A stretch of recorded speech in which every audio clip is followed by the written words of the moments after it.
Have you ever wanted to learn how to use a scroll saw? Well, I'm going to show you how to do it right now. Alright, so here is my scroll saw. Now it's a cheaper one, it's just a Ryobi, but I'm going to show you how to use it. So before we start, a couple things. There is a dust port down here if you wanted to actually connect a vacuum for dust collection. I don't really worry about that. I don't do a ton of stuff, so I just clean it up afterwards. Here's the on-off switch. And then this is how fast it goes. So make it really slow, or you can speed it up. I usually have it somewhere around there. And let's see. This controls the tilt. If you wanted to tilt the whole table, I just keep it totally flat for the most part. A couple other things. This does have the ability to, well, what this does is actually it just blows a little bit of air down to sort of clear off the dust when you're working. The blades, you want them about that tight. You hear that sound? You always want to make sure the blade is facing you, so you can see all the teeth are on my side. Now to actually take the blade out, what you have to do is on the back there's the tensioning knob. Just loosen it. Now you can see it's like super loose. And then you unscrew this here. And then you can pull the blade out. Come on, there we go. As you can see, the blade has these little teeth on it. So what you want to do is, if you break a blade or if you're putting a new one in, you want to first connect it on the bottom. So first thing is to insert it into the clip here on the bottom. It just slides in like that, locks into place. Then up on the top, it just slides in as well. Now this has no tension on it, so this is super easy to fall out. But if you go ahead and you tighten down, and then we get some tension on it, come to the back, get some good tension on it there. Now you can see, not too bad. Locked into place, ready to saw. Now that you know pretty much how the machine works, I'm gonna actually cut something out. I'm using poplar. This is a hard wood, but I've also used oak, cherry.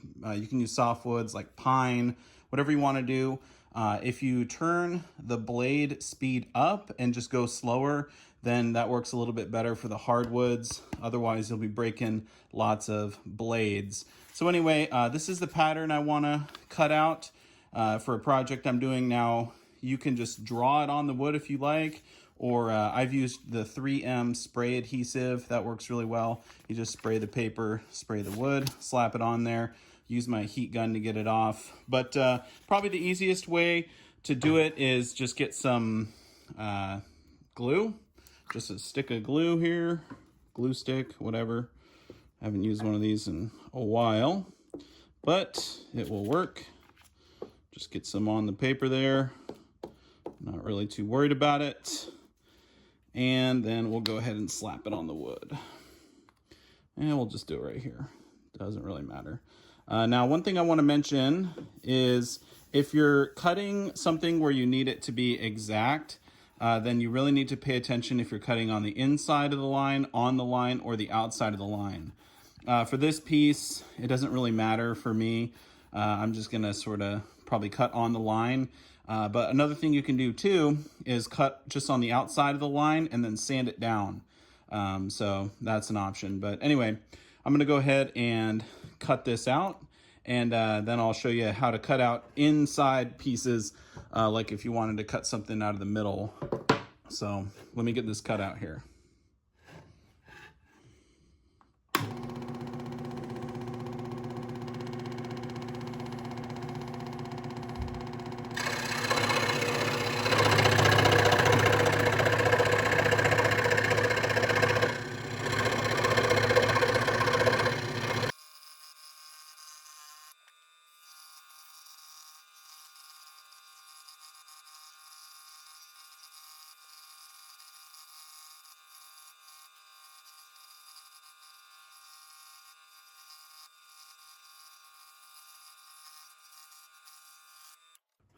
All right, so it's not perfect, but close enough for what I'm going for.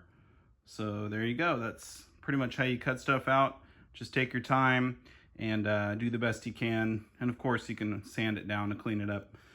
My favorite sandpaper is probably just a 150 grit.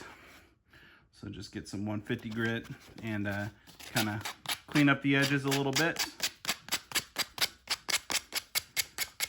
And if you like, you can use a 240 or whatever you want to do. So that's pretty much how you cut stuff out. Now, if you wanted to cut out something on the inside of something else like this, there is an extra step.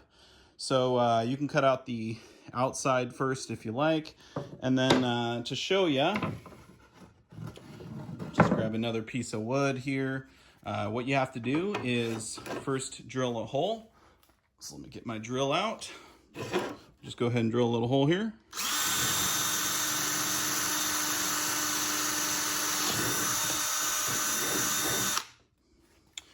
All right.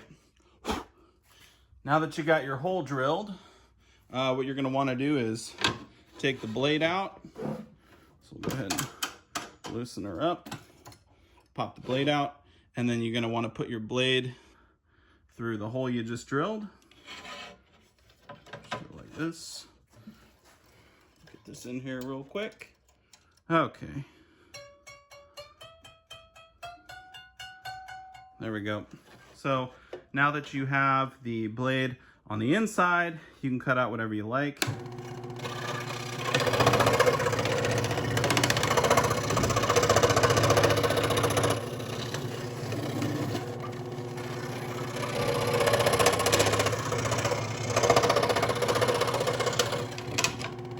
Just do that as an example. And then of course you'd have to remove the blade, pop it out, and then you got your inside pieces.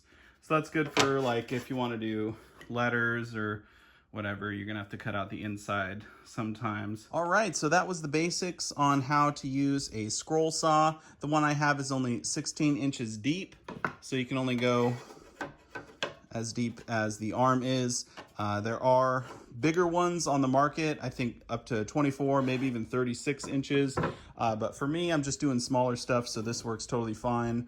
I like the Ryobi one, it's super cheap. I think they're like $100 or something like that. But anyway, if you have any questions, feel free to leave them down below in the comments section and I'll try to get to them. Thank you so much for watching the video and I'll see you later. Peace out.